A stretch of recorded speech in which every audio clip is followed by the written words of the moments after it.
I remember when we were trying to do the podcast back in Gosamo's days, and you're the first person that I knew who knew about all that technology and all that, how to do everything.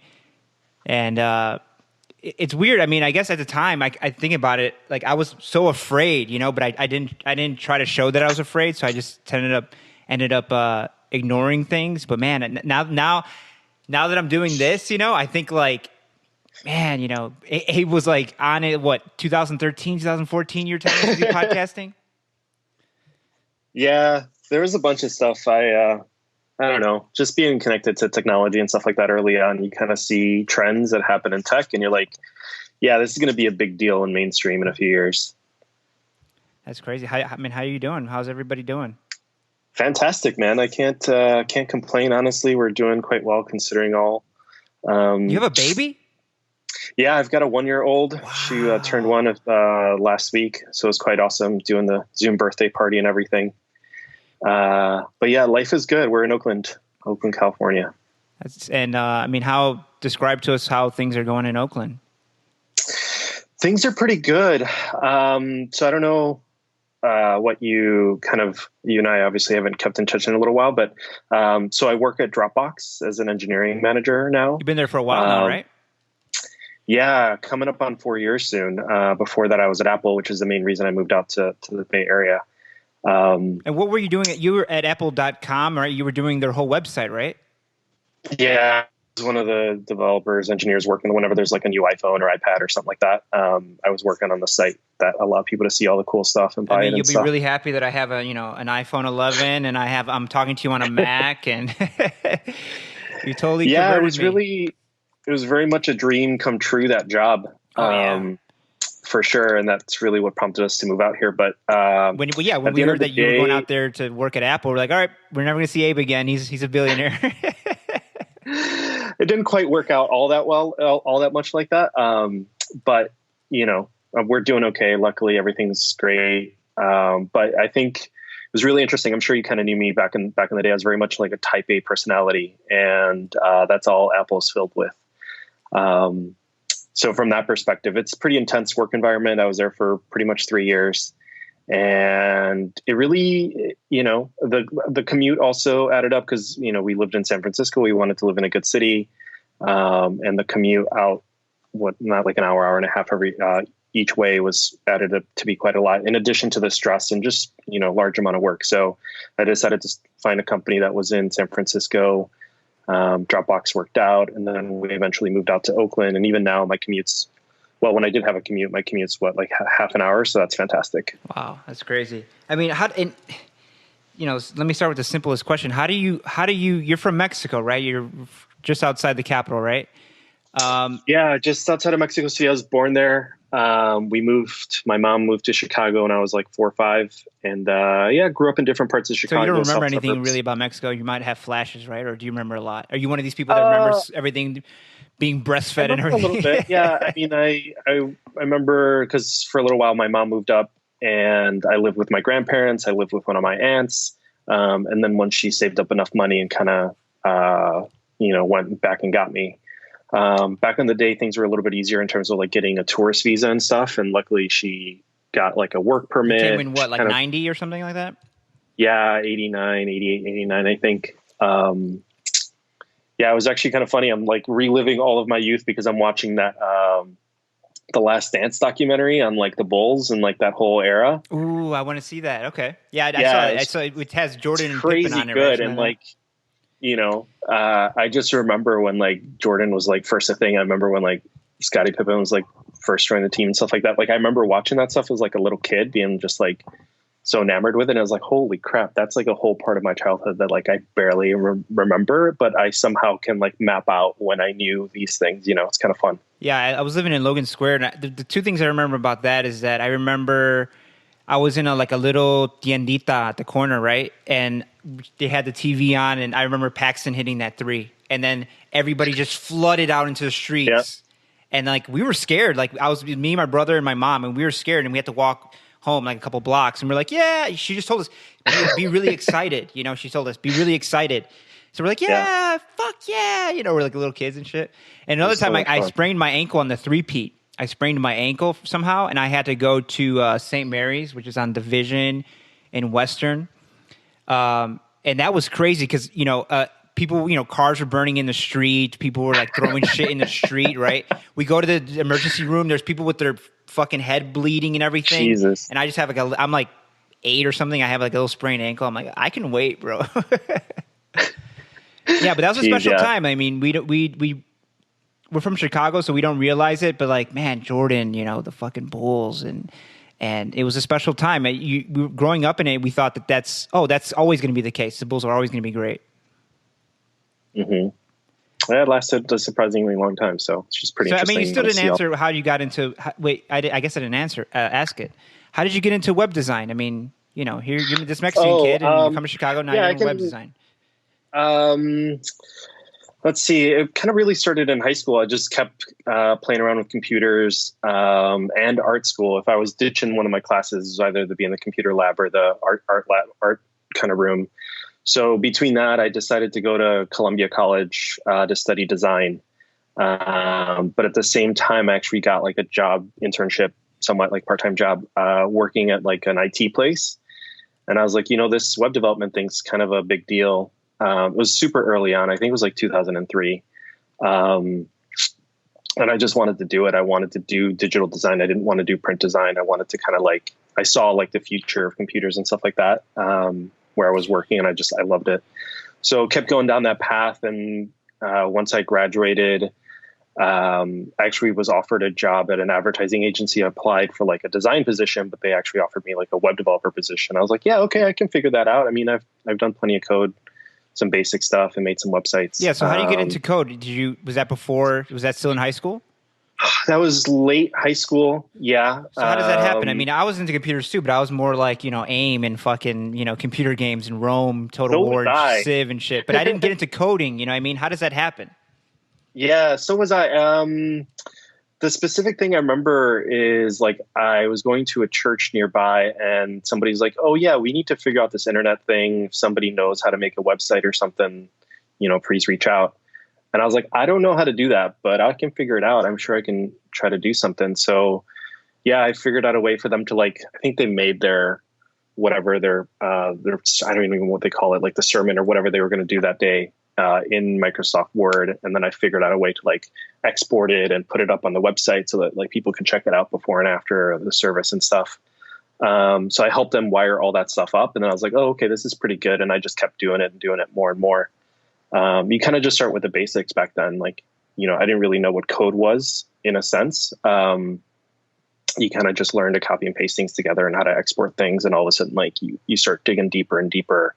But I think what really fueled me is this concept of I can just make this. I don't need to go to the art supply store and buy paint or buy a canvas or something like that. You can just sit in the computer and all of a sudden it's a blank canvas, and then you create a new one, and all of a sudden you got another blank canvas. So just that flexibility is really what drove me. And then I just started doing a lot of coding for nonprofits is really something that I love doing pretty early on. I kind of would convince my teachers to say, "Hey, instead of doing this random project, I'm working with this nonprofit. Can I just do the website for them, and I can show you and get credit for it?" And they're like, "Yeah, sure. Why not?" So I got a lot of flexibility around that kind of stuff. That's crazy. I mean, and then you're at Columbia College. I was talking to Caro maybe a couple Fridays ago, and she went to Columbia College, and she says that's where she met you, and you were doing this really cool thing, and I guess you were just thinking of starting Dos Amos. I mean, how did that happen? So yeah, Columbia College that was actually a few years. I think Dos Amos officially started in March of 2010. So we're pretty close on 10 years now. But I did a bunch of stuff, during and after school. I was involved with another, an art gallery called the Chicago Art Department that's still running pretty strong, in Chicago. And yeah, I just did a bunch of shows, did a bunch of art stuff. And then I very quickly saw that nothing was really happening in terms of calling out, Latino arts. A couple of friends, I remember going to a show by a good friend called Ruben, his name's Ruben Aguirre. He goes by Likes One on Instagram. I was one of the first shows that I ever attended. And I was like, holy shit, this isn't happening anywhere. It's only because I knew somebody that I somehow knew about it. But there's no no focus on Latino arts in like the And there's gallery. nowhere to go to find out about it, right? Yeah, exactly. No one knows about it. How do you connect with other artists, things like that. So I remember I put together a show with a couple of friends and we're like, oh, this is a big deal. Like we want to get it highlighted in the Red Eye, for example. Right. And like, that just wasn't a thing that easily happened. Right. It was actually quite a bit of a pain. And so the show went on. The show was like, I think it was, we probably had like 300 some odd people show up for like the opening night. And we're just like, this is crazy. This is super good. So after that's when I really started to like get connected to the art scene a lot more. And I was like, there's a huge gap that needs to be filled here. I just like, well, I can design and build a website. Let me do something. What kind of also motivated me is like Michelle, my wife, at the time, she's my girlfriend, like just really into like going to music concerts and things like that. So she always knew like the cool stuff. She's like, oh, this band from Argentina is coming in. Like you met her this at other Columbia, band or you met her? We met around the same time. We met like at a Manu Chao concert. There. So yeah, I think it was like my last love at first sight. my last year at Columbia. Yeah, basically. So we just met, and she was like so much into music and got me into like all the cool stuff because she's from Ecuador. So all the cool stuff from Latin America. And all of a sudden, like we were just both into this world. And we met a good friend who used to be like an editor for Time Out in Chicago. She like started Time Out Singapore. Her name's Cecilia Wong, and she's the one who really was just like kind of got me inspired. It's like, oh yeah, this is actually possible to do and put something together. So one thing led to another. I put out an ad on Craigslist for like people that were interested in writing. A whole bunch of people responded. Bruce Chavez, Terry Carlton, like a whole bunch of people that like initially was like on that founding team all just responded from Craigslist. And all of a sudden we just all got together. I had a space for us to do that. And yeah, the rest kind of just started. It went on for a while, pretty much through like, it's huge success in terms of audience. We were probably getting close to like 50,000 views a day, at its peak. And it was pretty damn good. But which is the crazy problem for is something that was basically Chicago centric, Latino centric, in Pilsen, just young people like just slapping it together, right? Can you do this? Can you do that? Can you do this? Yeah, it was really just like a love of labor by everybody. The funding for the initial funding is like, I was driving down Western and somebody like sideswiped my car, and all of a sudden they like, it was totaled basically from the front. Luckily everybody was okay. And, the insurance called me. They're like, yeah, we're just going to give you $4,000 for the payment. And I was like, okay, I think we could, okay, this is cool. I mean, I really didn't need a car. I was using a bike anyways, most of the time. And, that's actually like the initial funding for it, of like starting to pay people. And we tried, I think yeah. Yeah. At the end of the day, I think that was like just the hardest challenge of like, because it was so niche, it was actually really hard to get advertising. And like, we had huge numbers for the community, but they just weren't anywhere near big enough for the internet as a whole to get advertising. Like as soon as you can do ads, it's like you have to be in the millions of hits. So at the end of the day, and that ended up being, just a lot of my own personal money going into it to pay writers. Like the little bit that we did pay was because I was funding it. So it, I lasted as long as it could, but frankly, when I got the opportunity to move out to the Bay Area, I saw it as like a really good time to like, okay, step back, hand it over to the people that wanted to take it on and say, okay, there's no more funding for this. There's no way I could have managed both my job and go somewhere. And then there was a space, and they was trying to get the rent for that every month. I mean, so that was actually easy because that was part of the Chicago Art Department. Oh, okay. So that space into a whole was actually something that I started. So CAD in itself had a gallery space, and a couple of us wanted like a studio space, a space to just work out of. So that was actually quite cheap because it was funded on the same CAD model. So it was like 10 people paying like $200 a month, for example. And all of a sudden we had like, this 2,000 square foot, space. And like, I did all kinds of other stuff. I ran like a screen printing studio out of that. But eventually it's like, that's really where the space kind of opened up, and, it was just available most of the time. And again, it was Cats, badass. And it was kind of ahead of its time because I remember downstairs, Claudio and Sir would have be doing Modern Macho podcasts. You know, like it was just a cool. And then we had like poetry readings, we had workshops, we had yeah, artistic galleries, showings, yep. parties, with all kinds of music. I mean, Gosama's, and I don't know if you've been paying attention to the podcast at all, but like there's a lot of former Gosamos soldiers on here. Naturally, awesome. right? Naturally. And Well, we the talked about connections are how really that what was such a makes this thing special pop up. time and how a lot of us, like me, and I think either Gato or Claudio said that, we learned a lot about Latino culture just from Gosamos. Yeah, I think the connections that we found, the friendships out of that is probably the most valuable thing. Like, obviously, there's a lot of folks that I still keep in touch with, and it is something that I very specifically miss out of being out here in Same here. the Bay Area. Same here. Yeah, like San Francisco just doesn't have that. Oakland has a little bit, but it's nowhere near to the same scale. The parties, like the Cumbia Sasos, the Sonorama stuff like that. That's really, and kind of what you identified is that, like, okay, that we got some DJs here, we got some artists here, we got a photographer here, and all of a sudden, like, you can just throw a party because of that. So it was a lot of fun. Huge amount of like respect for everybody, just the love and the passion and the dedication to doing something. Luckily the site's still up. It's pretty much a volunteer effort. I will never that's the one thing I always vowed about there were a couple of things that's kickstarted, like, there's like Cafe Magazine. There's a couple of things that started just before us and they all shut down. And the saddest moment of that was like the site actually going down, right? You miss that history and that culture. So that's like the one thing that I'm committed to, like, for as long as I'm alive, like that site will live.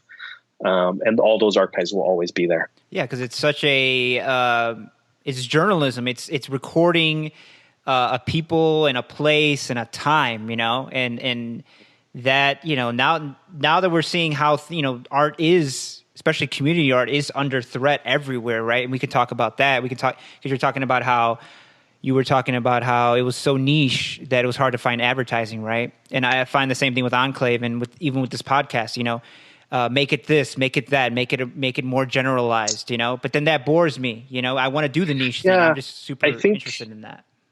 I think if Gosamos were starting out now, I would definitely look into the Patreon model. I was telling a good friend about this, Catalina Maria Johnson, who does her Beat Latino podcast. Like, she's often frustrated by similar things because her primary funding model for that is like actually selling it to other radio stations.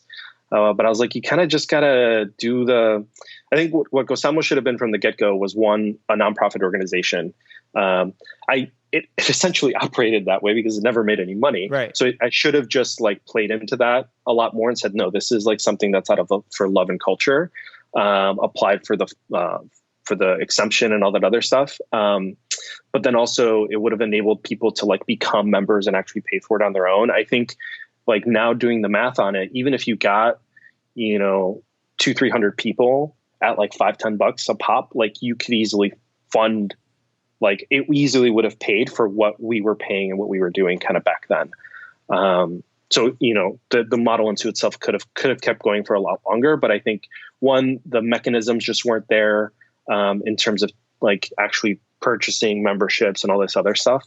And two, I think we got a lot of positive reception on advertising, but a lot of them were false starts, in the sense that, like, the White Sox actually like gave us a significant amount of money for, frankly, what was just like a huge amount of work. So we had like this huge advertising campaign with them, and it was awesome. It was so much fun.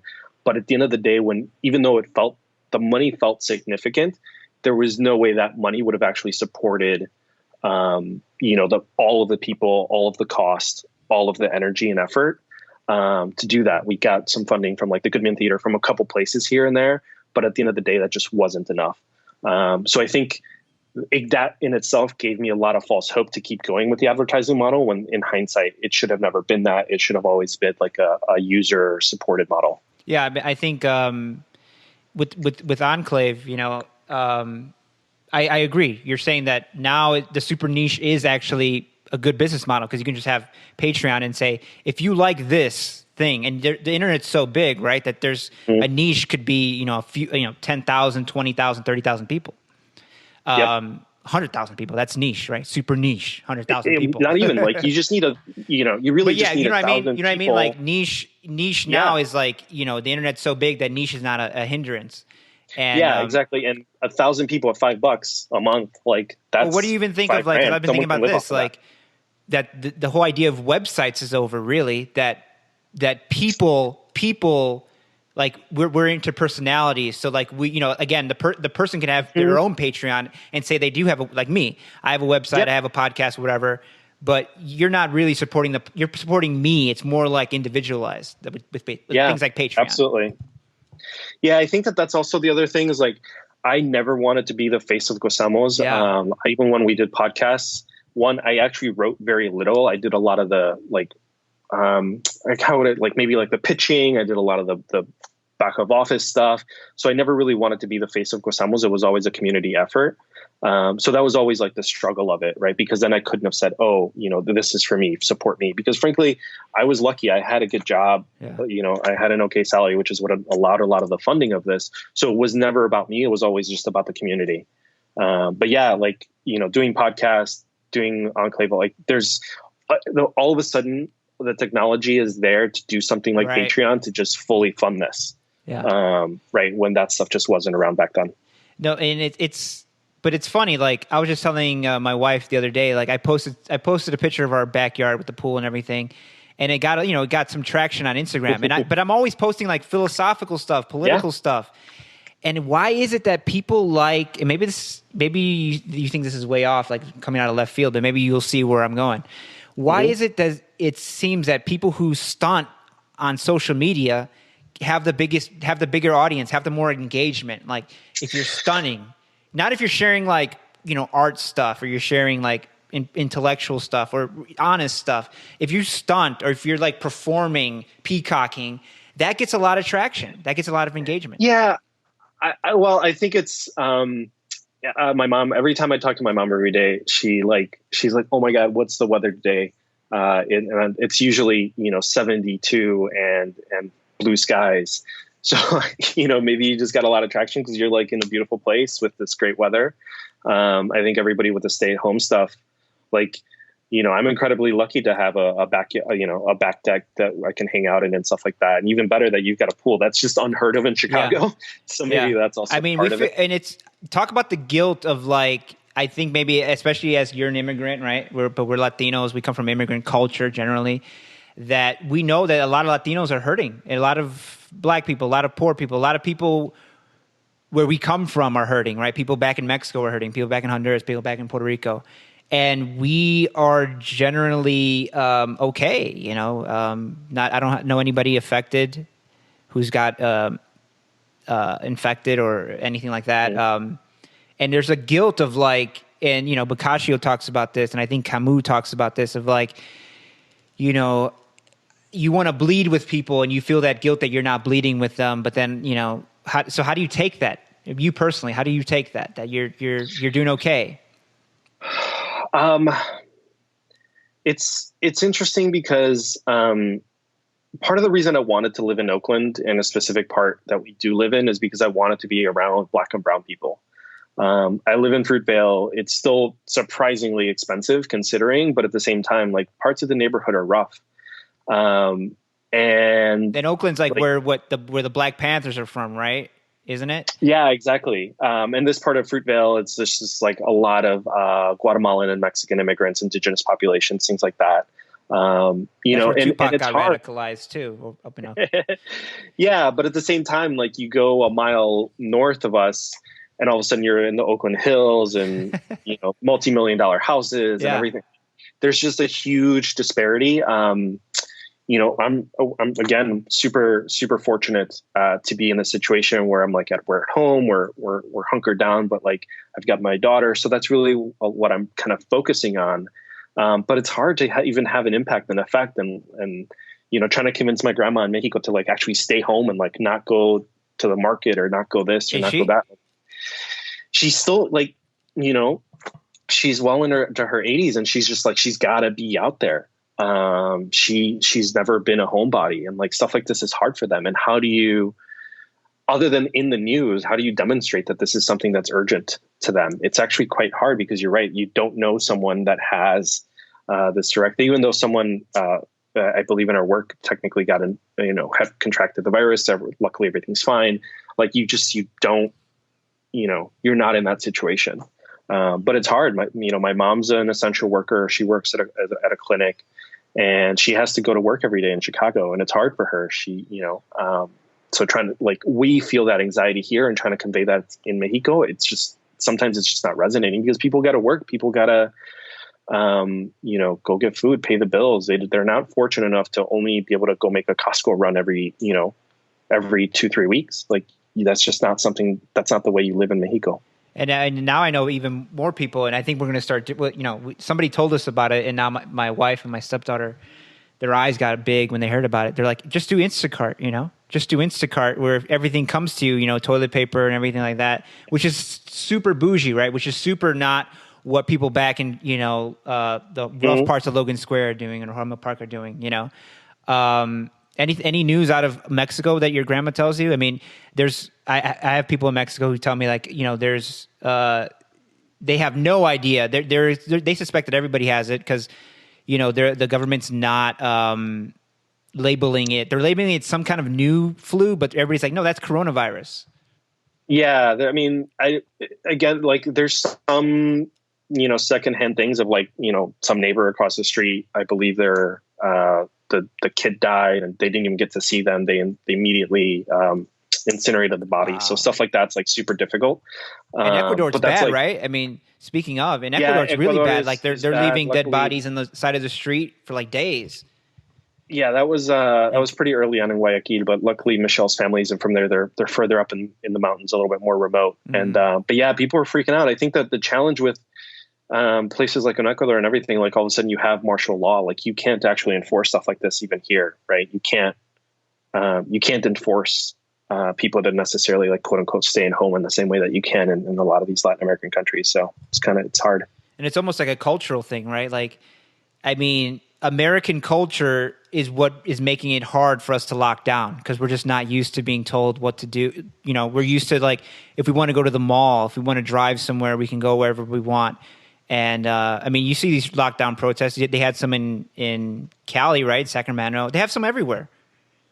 Yeah. I mean, I think, unfortunately, that's just like, it's more like Tea Party type BS, in my opinion, of like, somebody's instigating and something's starting. I think most people are doing the right thing. I think people, they're getting antsy. We walk to the park every day with our daughter and play in the grass because obviously you don't want to play in like the playground, but like you see more and more people every day. People are getting out there. They're starting to feel a little bit antsy. Like I went to a Target run because I needed something for her. And it was just like, there's people there. There's a line. People are trying to do the thing, but trying to be respectful. What I'm more curious about is what's the new normal going to be like? Yeah.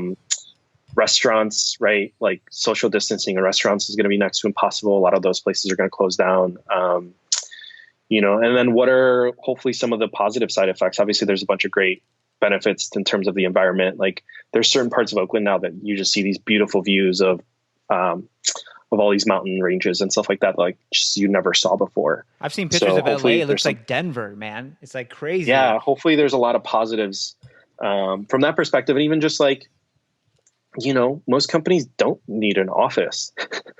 Some places are really hesitant to doing remote work, and that's you just generational, don't you think? Though, I mean, people our generation and younger, we're like, yeah, you can remote work. You could be even more productive remote working. Yeah, but the older generations are like, no, I need an office. You need to come in from 9 to 5. I need to see you working at your desk. Yeah, I think that's going to stop even more. A lot more places are just going to like realize at the end of this year, because let's say that this thing doesn't actually end until September next year. They're just going to realize, hey, I paid a full year's worth of rent and I didn't really need it. So hopefully a lot more places wise up to that and save some money and just allow people the flexibility to work from home. I mean, you've touched on a lot of things there. Like, what's the new normal going to look like? I'm here in Vegas, man. This is the capital of coming from everywhere around the world and getting close to people, right? They just canceled EDC, which was in May. But the casinos here, they're going to buy these things like at a table. They'll have like a glass curb, basically like they'll give you like glass urinals at each table, and they're going to turn off every other slot machine. They're going to restrict every other table at a restaurant. I mean, so everybody's looking at what Vegas is going to do. You know, our crazy ass mayor, Carolyn Goodman. Everybody saw that. How she wants to open up the casinos and doesn't know how, or isn't even worried about testing. Talk about how do you think? How do you think? Taxes. What's up? They need the taxes. It's a funding problem. Yeah. Like at the end of the day, that's just that's really just the biggest challenge, right? Most of these cities are losing huge amount of tax revenue from all these spots. So I think like very quickly you're realizing that a city is run much like a business in terms of like it needs to have revenue from somewhere, and all of a sudden a lot of businesses, they have to shut down in these kinds of situations. And I think a lot of the new normal is going to be that, like, how do we retool our business model to actually like work in favor of this? Stuff like that. And then they shouldn't have given like what, $3 trillion to Wall Street. They should have given it to, direct payments. They should have, given it to, like they did in Denmark. 90% of employees, employee pay is covered. Now, I mean, like now when I think back to like the Hillary Bernie thing, it's like, man, had Bernie won out, things would probably look a lot different. Dude, I said the same thing. I said because Bernie's been saying the same thing since '60s, right? He's been a mayor. He was a mayor in the '80s. If we had been listening to him all along, this pandemic wouldn't have affected us that much, because there would have been universal health care. There would have been, guaranteed, lower rents and lower drug costs and all kinds of everything. Free education. You know what I mean? It's a shame. How do you think Governor, what's his name, Gavin Newsom's doing? I mean, he's like the West Coast hero, the West Coast version of Cuomo. Yeah, I think the good thing, it wasn't just Newsom. I think the London Breed did a good job. For example, like I think de Blasio at the same time was saying, "Oh yeah, you can go out," and Breed was already saying like, prepare for school closures, prepare to like stay at home orders. So I think San Francisco as a whole did quite, they acted as early as they could have. They did okay, and luckily the cases are relatively low. But yeah, overall California that definitely feels like it definitely dodged a bit of a bullet, or at least took it only in the leg as opposed to in the gut. For sure. No, and I saw that my state, Nevada, just signed on with your state and Washington, Colorado, where we're not. It's like a pact. We're not going to open up unless all states agree to open up, because they don't want California to stay closed and Oregon opens up, and then so people go from California to Oregon. Yeah, I mean, masks should just become the new normal if they haven't already, right? Like they sort of are, but I feel like people aren't. You wear masks every time you leave your house? Now we have them on us, but I don't actively wear it unless I'm going to a public place. Right. Yeah, I think but yeah, as soon as you go to a public place, like grocery store, anything like that, yeah, you absolutely have to.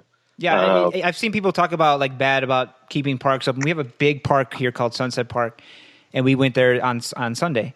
But I just started reading that even keeping beaches open isn't actually a bad idea. Again, as long as you social distance. People, you get stir crazy, man. I mean, even us, like mental health, it's a challenge. It's a struggle.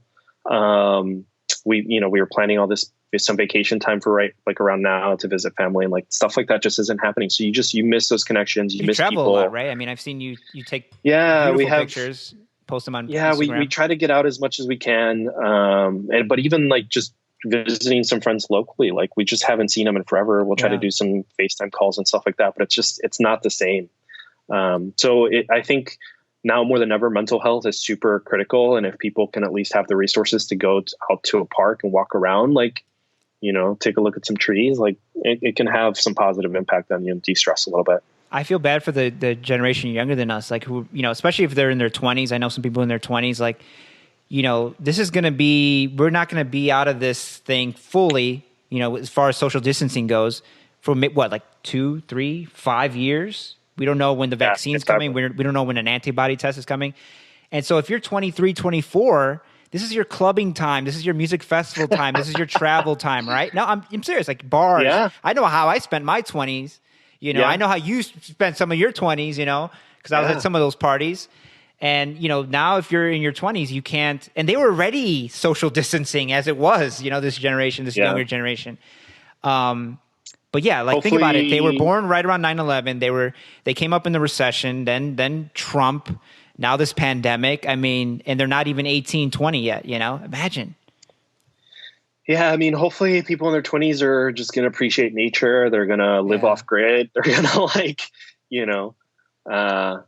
hopefully they're people are just that, are kind of a little bit more focused on taking care of this earth a little bit more. So hopefully that's the one positive of it. I always want to ask you, what's Luna Roja exactly? So it always started as kind of like the parent company, but it's really just like the my company that I did freelance under. One of the funny things that happened with Gozamos is a lot of people all of a sudden saw the Gozamos site and they're like, "Oh, who did you hire to do that stuff?" And I was like, "Oh, I did it." Yeah. And nice. At the end of the day, I actually started making more money building and designing websites for other people that saw Gozamos on my own. So that actually funded quite a bit. So I did stuff for, like aldermans. I did stuff for all kind of like a bunch of other nonprofits, health organizations, stuff like that. So I just built and designed websites. So that's pretty much just what I went under. Are there a lot of, have you come across a lot of Latinos in coding? I mean, I was covering a LULAC event the other day, and I was the only brown person in the room of all the journalists. It was weird. And I'm at a LULAC event, LULAC town hall. Yeah. There's a little bit of a community of Black and brown folks here in Oakland that are getting into code. There's a spot called tequeria.org. They're doing online meetups, and then they do meetups all over Silicon Valley and in New York and stuff. So there's definitely a bit of a connection there, but it's hard. Yeah. The numbers just aren't what they need to be at all companies. Diversity is something that's super important. I'm one of the ERG leads, employee resource group leads at Dropbox, trying to build a community for Latinos at Dropbox and attract talent. And it's hard. The people either, there's just the pipeline of getting, Black and brown folks who can code and do all this other stuff is either just dry and we don't know how to find it, or whenever they do get in the door, they don't have the right background or expertise or technological, whatever you have experience in certain areas. So it's hard to make a case to hire some folks sometimes. Yeah. But we're doing our best to try to make places as diverse as possible. I mean, you're almost talking about affirmative action, and I've always gone back and forth my whole life on affirmative action, right? There's people, Sonia Sotomayor says, I would never got into Princeton without, she says that without affirmative action. So you're like, okay, that's a good thing. But then you want to hold Black and brown people to the same standard as whatever the highest standard is, because it's almost like a reverse racism. Like, we're going to lower you to this standard because you were poor, or because of racism. But then you're like, no. And you see that with shows, right? You see that there was a great, I don't know if you've seen Black as Fuck on Netflix. It's really good. I started it. Yeah. It's a couple super episodes. Good. And he talks about this, there's some Black movie out, and he's like, why am I the only person who thinks this sucks? Like, is everybody just applauding this because it's a Black movie, right? And I feel that way with my own Latino-ness, right? Yeah. Like that show or that performance. I'm like, it sucked. Why is everybody applauding it? Oh, I get that we don't have that much access, and that anything that a Latino does on the mainstream has to be applauded and encouraged. But again, when the quality is not as good, then you're stuck of applauding something that isn't as good as it could be. I think that's always a challenge in terms of we typecast ourselves. And I know that I did, in the sense of this is my culture, and I want to be I want to recognize it, and I want to be recognized for it as well. That's a lot of what Gozamos was into, that we were always shoehorned as. Is that an insecurity? Yeah, right. We were always shoehorned into Latino arts and culture, but we covered so much other stuff. And we always wanted to be up there with New City and all these other organizations in terms of quality, but it's also it's a challenge to elevate it to that perspective. So it's tricky. There's because you don't have for all the reasons that we covered, right? You don't have the funding. There's not the pipeline there's not a lot of kids doing art, coding, and whatever, as much as there is in the white community. specifically in tech, the problem is that all of these companies, Googles and Facebooks, they're primarily recruiting out of Stanford, MIT, all these big companies. And all of a sudden, what you don't realize is you are now dependent on what their pipeline looks like of how many Black and brown folks actually got into MIT. And if you're just recruiting those top MIT folks, right? Like it's a bottleneck into MIT. So imagine the flow out. It's more of a bottleneck. So companies are just doing a disservice to themselves. There's some interesting stuff that's happening around like what are called like apprenticeships in the tech industry right now. I was a manager for a couple of them and really help folks, get access to it. But at the end of the day, like these folks are just as talented as someone else that I would have hired that does come from one of those big schools. But like, it's just a matter of giving the opportunity to demonstrate that. The challenge with most companies, and especially tech companies, is that you have to prove that you 110% can do the job that I'm hiring you to do. And that's actually quite hard. Yeah. Like, how do you go to a company? How do you go to a Google and say, oh yeah, I absolutely have had this exact same type of experience. I've managed I've built scaled sites or whatever. It's really hard for people to have that experience in their belt to then go and apply at a company and then pass all the quizzes and whatever the hell else they have to do. Whereas if you just say, okay, I know you don't have that experience and that background, but you're clearly a sharp person. Let's get you in the door. Let's get you some training and the right mentorship. And all of a sudden people are excelling just as well as anybody else. Yeah. The apprenticeship thing. I mean, me and my wife talk about that for the past few years of like, she had a mentor in her career, and it's so crucial, right? To not only see somebody doing the thing that you want to do, but maybe they don't even know what they're doing and they ask you for help and your input and you guys learn together. And that, that was so important in so many trades. That's one of the things that I still focus on here. And when I do have spare time, I give it to a nonprofit called Dev Mission. So I'm on the board of that organization, and I've helped do a lot of like the teaching and curriculum development. But the focus is to help 16 to 24-year-old brown folks try to figure out like how do they get into tech. So the program is actually it's completely free. If anything, you get a stipend of $500 and a laptop. What's the program called? Called Dev Mission. It's based out of San Francisco, devmission.org. So the co-founder, the founder is Leo Sosa. So he runs the program. And it's a great kind of concept of, okay, here's a 12-week curriculum. You're going to have 1 day a week of coding classes, 1 day a week of IoT stuff, 1 day a week of professional skill building, and then 1 day a week of actually visiting tech companies when that was a thing. So we would bring them on to Dropbox or to Uber or to all these other places, and they would get a panel discussion. They'd get their resumes reviewed. They'd get feedback on their work, stuff like that. So I think there's probably well over 100, 150 folks that have gone through that program at this point. The program itself is only about 3 years old. So it's going quite well. It's pretty successful so far. Yeah. I mean, and the great thing about that, just listening to you describe the program, is that the exposure, right? That's the most important thing that a lot of brown and black people don't get. It's just exposure to something, right? To way something is done, to what other people are doing, right?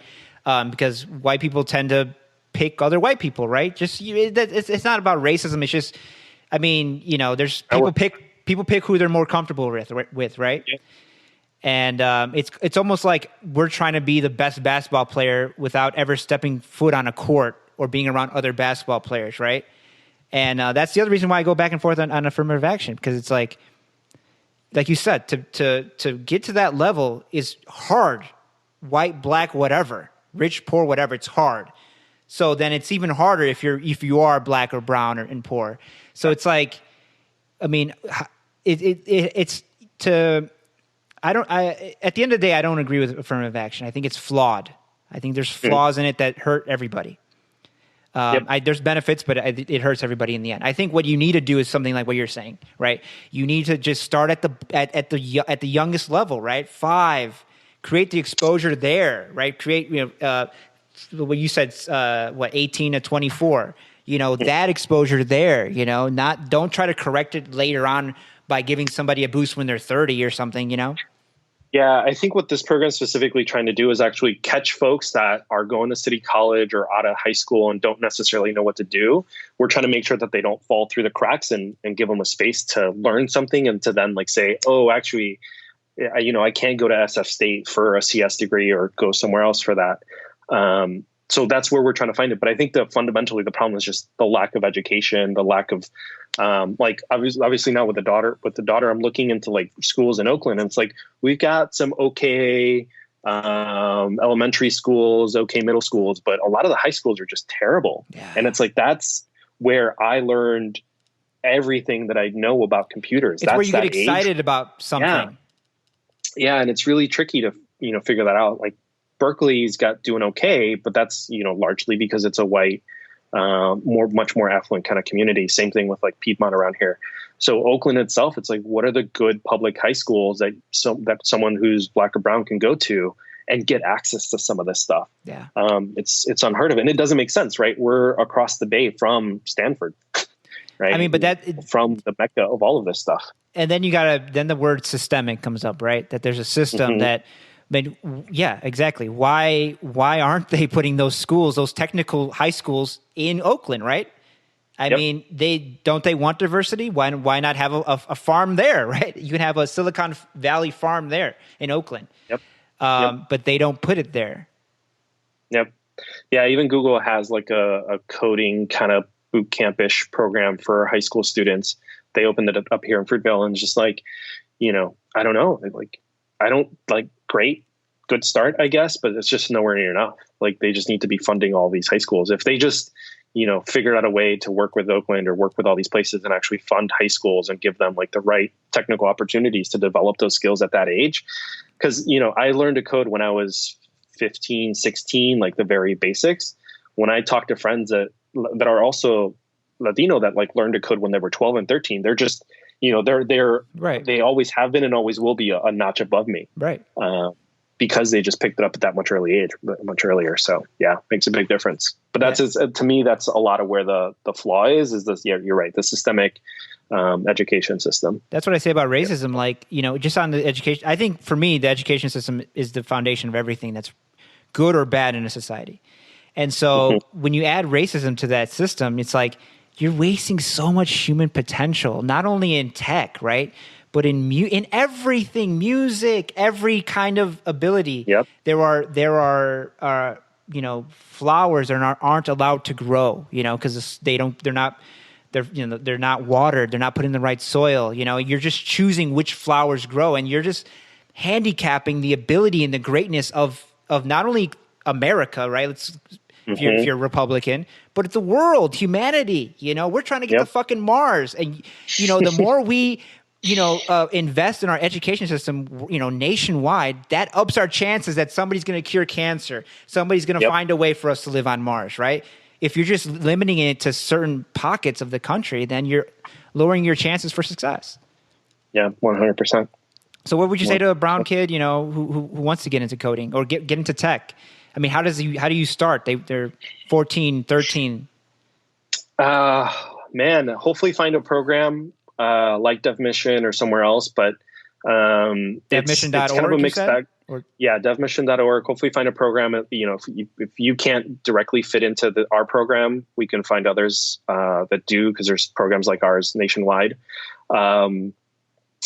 But yeah, sometimes you kind of just need a laptop. You need that inspiration. Kind of like you said, that you got into games early on. Sometimes games is the perfect inspiration because, you got to learn how to write code for a game.